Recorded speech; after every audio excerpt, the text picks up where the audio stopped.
Julio Pécar Mendoza, de la carrera de Contabilidad de la Universidad CICE.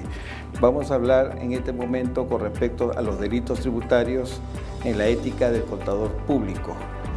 Primero vamos a mencionar con respecto a la diferencia que existe entre ética y moral, porque en estos momentos en el Perú atraviesa muchos caos con respecto a la moral y a la ética de profesionales.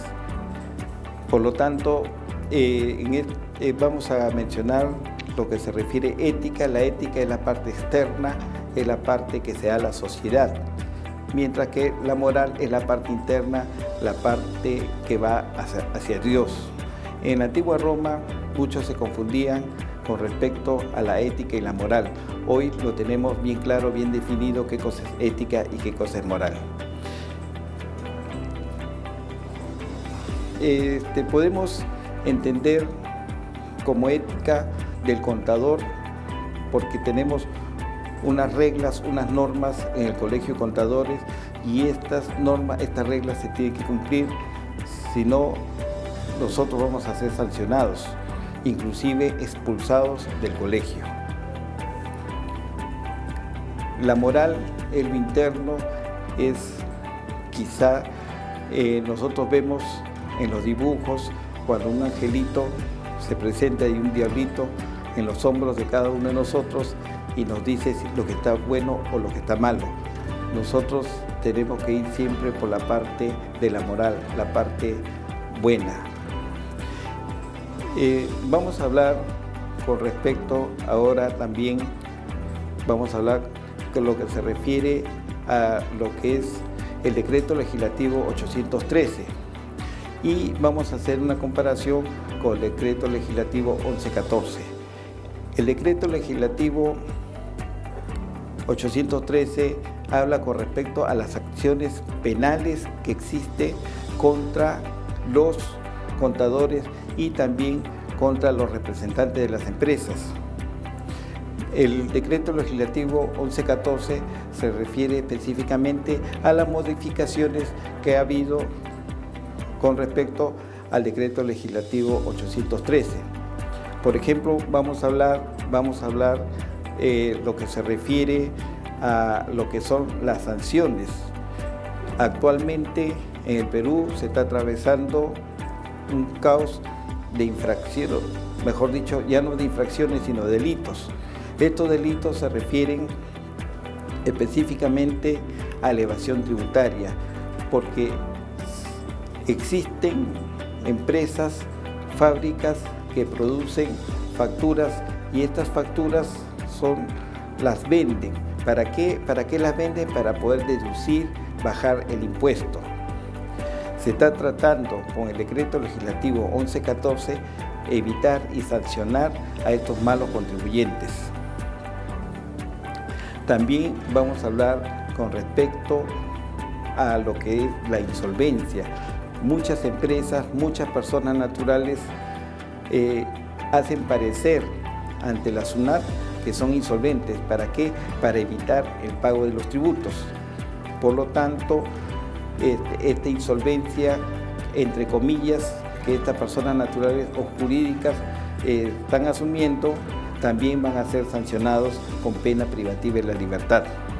Hoy en día, la pena privativa de la libertad por evasión, de acuerdo al decreto legislativo 1114, es de 8 a 12 años. En el anterior decreto legislativo, en el 813, era entre 8 a 10 años, o de 6 a 10 años. Ha cambiado, las sanciones son mayores. Quiero hacer entender también cuál es la diferencia que existe entre infracción y delito. La infracción viene a ser generalmente lo pecuniario, o sea, el pago de multas, puede ser también la clausura de locales o también puede ser el embargo de bienes, mientras que el delito viene a ser transgredir las normas tributarias y la transgresión de estas normas tributarias da lugar a la pena privativa de la libertad. Corresponde a la justicia penal referente al artículo 189, cuando menciona que estos malos contribuyentes también tienen el derecho a poder rectificarse. En este caso se habla de que la justicia penal ni la SUNAT va a poder denunciarlos si estos señores se reivindican. Quiere decir que pagan o devuelven la deuda que habían evadido o robado al fisco.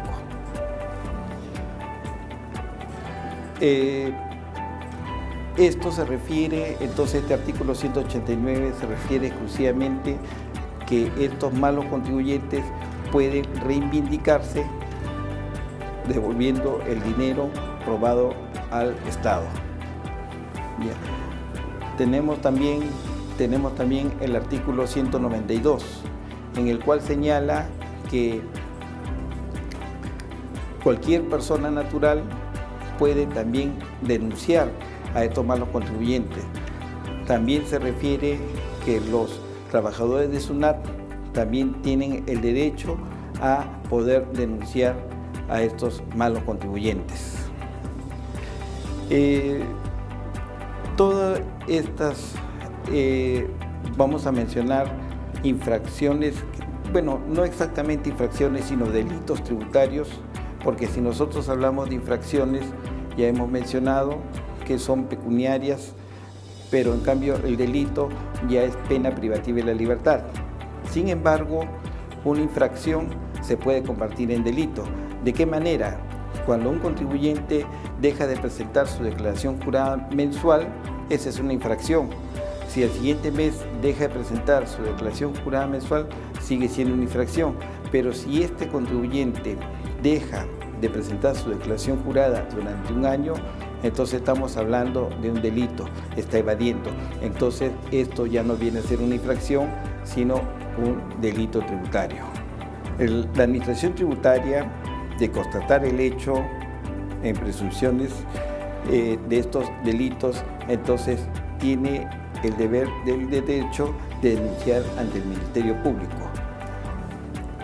Estos delitos que cometen estos malos contribuyentes va a ir paralelo tanto la denuncia penal como también la SUNAT puede continuar con la fiscalización de las empresas o de las personas naturales. Un ratito, por favor. Ya, gracias.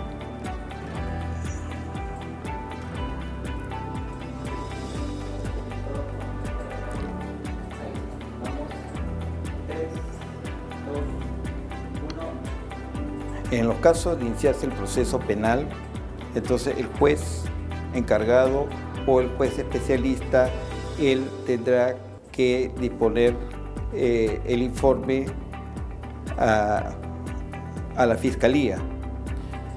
En los procesos penales por delito tributario aduanero o delitos conexos se considera parte agraviada a la administración tributaria, quien podrá constituirse como parte civil.